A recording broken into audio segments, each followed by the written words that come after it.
guiding question is, what was Lincoln's understanding of the importance of majority rule to American democracy? Our guest is going to help us answer that question. James Reed is a professor of political science at the College of St. Benedict and St. John's University.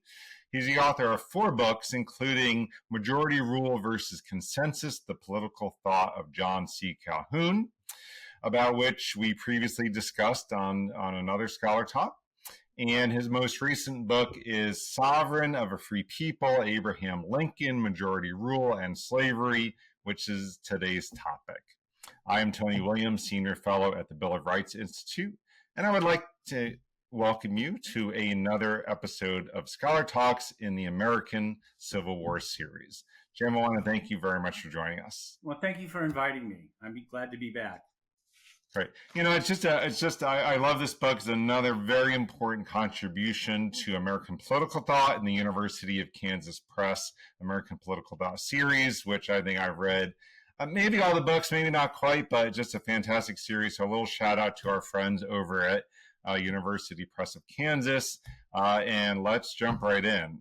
Why don't we start with the guiding question? You know, what was Lincoln's understanding of the importance of majority rule to American democracy?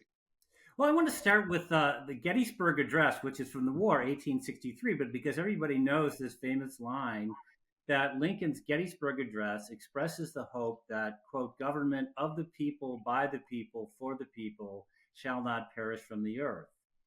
But the people, this governing body, is never a unified body sharing all the same interests and goals. Instead, real-life democratic politics is always characterized by disagreements among the people themselves, sometimes very deep disagreements of the kind that could turn violent if not resolved or at least contained. So Lincoln understood that for the people to govern themselves peacefully, they needed to agree upon a number of rules, and majority decision is one of those rules.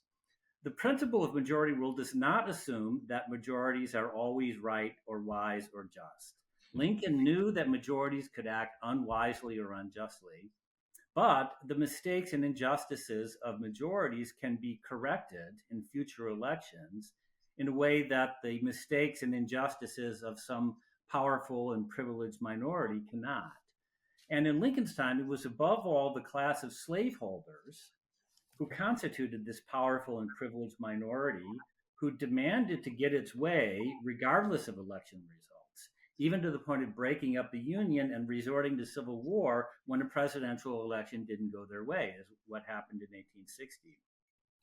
So it was in response to this violent and dramatic rejection of majority rule that Lincoln, in his first inaugural address, March 4th, 1861, set forth his classic defense of constitutionally checked majority rule as, quote, the only true sovereign of a free people. And this is what inspired the title of my book. So I'd like to read out this key passage from Lincoln's inaugural address. Quote, a majority held in restraint by constitutional checks and limitations, and always changing easily with deliberate changes of popular opinions and sentiments, is the only true sovereign of a free people. My book, Sovereign of a Free People, takes this passage as its starting point to explore Lincoln's understanding of majority rule at all stages of his career. Right. So you alluded to the Southern slaveholders, secessionists, and the violence that would ensue from that rejection of majority rule. So why did Lincoln think that the Southern secession was a threat to that democratic majority rule? Well, so to understand why he saw the slave state secession as a fundamental threat, and especially the first 7 slave states, the ones that seceded before he was inaugurated.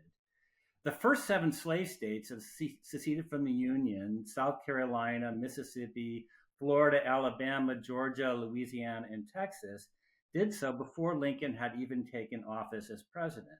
So they could not claim that Lincoln had committed any unconstitutional acts justifying secession because he had not even taken office yet. Lincoln himself acknowledged that if he or Congress had violated some clearly expressed vital constitutional right, it might justify secession as an exercise of the natural right of revolution. But he had not done anything of the kind. He had not taken office yet. So instead, these preemptively seceding states were responding principally to the way in which millions of their northern fellow citizens had chosen freely to cast their votes. They had voted for a presidential candidate, Lincoln, who publicly called slavery wrong and who called for stopping slavery's expansion and gradually phasing it out through peaceful, democratic, constitutional means. And there were critics of secession in the South who argued that the slave states should not secede unless and until Lincoln or Congress had committed some overt unconstitutional act. But the advocates of preemptive secession, and they won the day in the lower South, they didn't win the day in the upper South, but they did win the day in the lower South. They argued that Lincoln's goal of gradually squeezing slavery out of existence by peaceful, democratic, constitutional means was very realistic and likely to succeed in the long run, if not immediately and forcefully rejected. So by seceding from the Union before Lincoln could take office, they in effect rejected the legitimacy of his election, rejected the legitimacy of those millions of voters who would cast their votes for Lincoln, even though they acknowledged that Lincoln had won fairly according to the constitutional rules. And if slaveholders' preferred candidate, John Breckinridge, had won the election, those same 7 slave states would have remained in the Union and demanded that the free states respect the election results. So this is why Lincoln regarded the specific timing and rationale of the slave state secession as a basic threat to democracy as a form of government. If every powerful interest in society considers itself entitled to disregard the election rules and resort to violence whenever the election results don't go their way, then democracy as a form of government cannot survive. Because democracy as a form of government depends upon the willingness of those who lose a fair election to regroup and try to win democratically in the future. Southern slaveholders believed that in the long run, democracy was not on their side, and so they chose to kick over the table. Right. I mean, as you're talking, it seems like you're pulling everything right from our headlines, actually, all of our current discussions about politics and so forth. But let's go back in time a little bit from secession and the start of the Civil War, first inaugural Gettysburg Address, back to more of Lincoln's youth or early career. So what were some of the key elements of shaping his understanding of majority rule and his early political thought in the 1830s, 1840s? Well, from the earliest years of his political career, Lincoln regarded democracy, which he called the capability of a people to govern themselves in his 1838 Springfield Lyceum speech. He regarded this as a treasure of immeasurable value.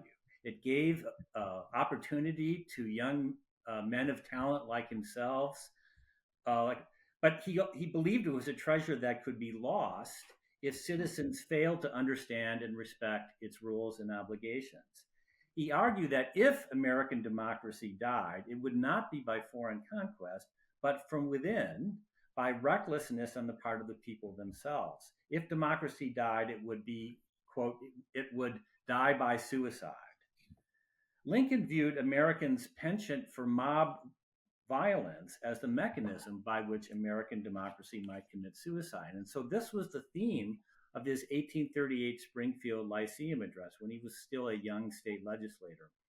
He described several recent acts of mob violence, many of them directed against abolitionists and free people of color. What makes mob action so dangerous to democracy, in Lincoln's view, is that it is a kind of perverted caricature of majority rule. A mob believes itself to be the people, to represent the people, so much so that they don't trouble themselves to follow legal and constitutional rules or to take actual votes. The mob assumes itself to be the majority, even if they are not. And you can see this assumption that they are the people themselves if you look at video footage of the January 6, 2021 assault on the U.S. Capitol.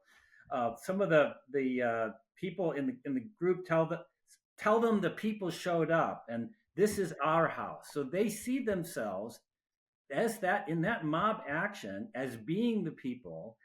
And if anyone were to express disagreement with them, they may very well become targets of mob violence themselves. So this was how Lincoln believed democracy could commit suicide, by people refusing to follow the laws and constitutional rules that make peaceful democracy possible in the first place. 2 decades later, Lincoln saw slave state secession in response to a free and fair presidential election as mob rule on a mass scale. But it would be incorrect to see Lincoln as skeptical about democracy itself at this stage of his career. Some people have taken Lincoln's Springfield Lyceum address as evidence that he was sour on democracy itself. I don't see it that way. At the same time, Lincoln sought to build and empower majorities capable of governing effectively. So even as he was critical of mob rule, he was doing whatever he could to turn voters out. You see this especially in Lincoln's activity as a builder of the Whig Party in Illinois, and then again in the 1850s when he helped to build the Republican Party in Illinois and nationally. Lincoln insisted that every voter in a district be contacted personally and turned out to vote. He engaged in this kind of person-to-person, face-to-face mobilization himself, and urged fellow Whigs and later fellow Republicans to do the same. So even though Lincoln believed majority rule had to be subject to checks and restraints, as long as majorities did follow those checks and restraints, he was fully comfortable with mass democracy. He believed political parties were essential vehicles for putting majority rule into practice. And at the time of his election as president, he was willing to place greater trust in majorities than he did in the U.S. Supreme Court, which in 1857 had issued its infamous Dred Scott decision. Mm-hmm. Mm-hmm. Yeah, I think a belief in democracy and majority rule and against mob rule, maybe we need more Lincolns today. But that aside, so Lincoln is, as he has said, aroused into politics with the Kansas-Nebraska Act of 1854. And so how does that act affect, kind of reshape a little bit Lincoln's view of majority rule? Well, of course, he always had valued majority rule, and he always was worried about its dangers of self-destruction. But the Kansas-Nebraska Act connected that with slavery and the expansion of slavery in a way that had not been central to Lincoln's career before. He had always been anti-slavery, but it was not at the center of his political action. From 1854 on, it was, in part because he saw the Kansas-Nebraska Act as threatening democracy for everyone, including the white community to which he belonged. He viewed the Kansas-Nebraska Act as an especially dangerous perversion of majority rule, both because it undermined the moral foundations upon which democracy itself depends, and because the law itself was so procedurally empty that in practice it allowed a violent, early arriving pro-slavery minority to seize control of a newly formed territory and to entrench slavery so deeply that an anti-slavery majority would later find it impossible to remove. So the Kansas-Nebraska Act was the work of Lincoln's longtime Illinois rival, Stephen Douglas. Douglas described the act as majority rule in its purest and most perfect form. Now, everyone understood that the Western territories were the seedbeds of a large number of new states, and that the political balance between slavery and freedom would be decided by whether these future states would become free states or slave states. So according to the Kansas-Nebraska Act, Congress would be prevented from legislating about slavery in any way in a new territory. Instead, the residents of the territory, or to be more specific, the white male residents of a new territory, would decide by majority vote whether slavery would be permitted or prohibited in the territory. And so Stephen Douglas called this popular sovereignty. Douglas believed that by taking the decision over slavery's future out of the hands of Congress and transferring it to the inhabitants of newly organizing territories, the whole national controversy over slavery could be put to rest. It did not quite work out this way. Lincoln objected to the Kansas-Nebraska Act for two fundamental reasons. First, Lincoln insisted that democracy, true popular sovereignty as he understood it, depended on the moral commitments expressed in the Declaration of Independence, that all men are created equal and that government was legitimate only by the consent of the governed. In Lincoln's view, for white citizens to decide by majority vote whether Black people would be enslaved violated the very principles that made democracy possible even for white citizens. Clearly, democracy itself would destroy itself if a majority, upon winning an election, had the power to kill or enslave the minority that lost the election. Democracy would not last very long under those circumstances. So there's clearly got to be limits on what majorities can do. In practice, Douglas's version of popular sovereignty, Lincoln argued, depended upon the assumption that Black persons were not really human beings and were not entitled to equal rights and consent of the governed. Lincoln argued, in contrast, that Black people were entitled to natural rights and the right not to be governed without their consent, and slavery was obviously the most extreme version of ruling someone without their consent. The other reason Lincoln regarded the Kansas-Nebraska Act as a perversion of majority rule was that the act said nothing whatsoever about by what process the decision over slavery would be made in the territory. When in the process of forming a new territory the decision would be made, how large the population had to be before this decision could be legitimately made, whether it would be decided by a legislative body or a vote of the citizens, who would supervise that vote, and most importantly, the act said nothing about whether slavery would be prohibited in the territory unless and until legalized by majority vote, or permitted in the territory unless and until it was specifically outlawed by majority vote. And Stephen Douglas systematically refused to answer that basic question. What is the default position on slavery? All of this procedural emptiness positively encouraged mob violence in Kansas, which is in fact what happened. A relatively small but very violent pro-slavery faction was the first group to arrive in Kansas. They proceeded to run fraudulent elections and threatened to hang anyone that tried to outlaw slavery in Kansas. For these reasons, Lincoln described the Kansas-Nebraska Act not as a law, but as, quote, violence from the beginning, conceived in violence, passed in violence, maintained in violence, and executed in violence. Genuine majority rule requires clear rules and processes. It requires someone to monitor and enforce those processes. And it also requires a population committed to respecting those processes and playing by the rules. And all of this was lacking in Bleeding Kansas. Yes, and you alluded to the problem of slavery several times, and so maybe let's dig around that. Big question to as our last question.